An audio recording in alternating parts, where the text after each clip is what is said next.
বিসমিল্লাহির রহমানির রহিম। সংযুক্ত আরব আমিরাত প্রবাসী বাংলাদেশি ভাই ও বোনেরা, আসসালামু আলাইকুম। আপনারা সবাই বর্তমান অবস্থা সম্পর্কে যথেষ্ট অবগত আছেন।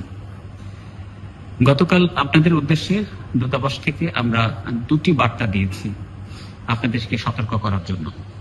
এই বার্তাগুলোর মাধ্যমে অন্তত দুটি পরামর্শ আপনাদেরকে আমরা দেওয়ার চেষ্টা করেছি, যেগুলি সংক্ষেপে নিয়ে আবার পড়ছি। এক, সবাই নিরাপদ অবস্থানে থাকুন। নিতান্ত অতি জরুরি না হলে ঘর থেকে বের হবেন না। পাসপোর্ট, আমিরাত আইডি, নগদ দিরহাম, শুকনো খাবার, পানি ইত্যাদি হাতের কাছে রাখুন। কোনো জমায়েত করবেন না। আরব আমিরাত সরকারের নির্দেশ মেনে চলুন। 2, গুজবে কান দিবেন না। বিভ্রান্তিমূলক পোস্ট দেওয়া এবং শেয়ার করা থেকে বিরত থাকুন। আমিরাতে এটি একটি দণ্ডনীয় অপরাধ। আমাদের দূতাবাস আগামীকাল সোমবার খোলা থাকবে।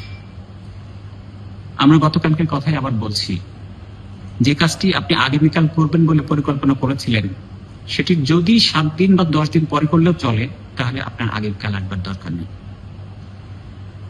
যদি এমন জরুরি হয় যে সেটা আপনার আগামীকালকেই করতে হবে, কেবলমাত্র সেক্ষেত্রে আসুন, আমাদেরকে আপনারা দূতাবাসে পাবেন। প্রিয় ভাই ও বোনেরা, সাহস হারাবেন না। আপনাদের যে কোনো প্রয়োজনে আমাদের সাথে যোগাযোগ করুন। বাংলাদেশ সরকার এবং দূতাবাস ও কনসুলেটের সকল সদস্য আপনাদের পাশে আছে। আমিরাত সরকার এদেশে বসবাসরত সকল নাগরিকের নিরাপত্তার সকল ব্যবস্থা নিশ্চিত করছে। আপনারা সবাই সুস্থ থাকুন, ভালো থাকুন। খোদা হাফেজ।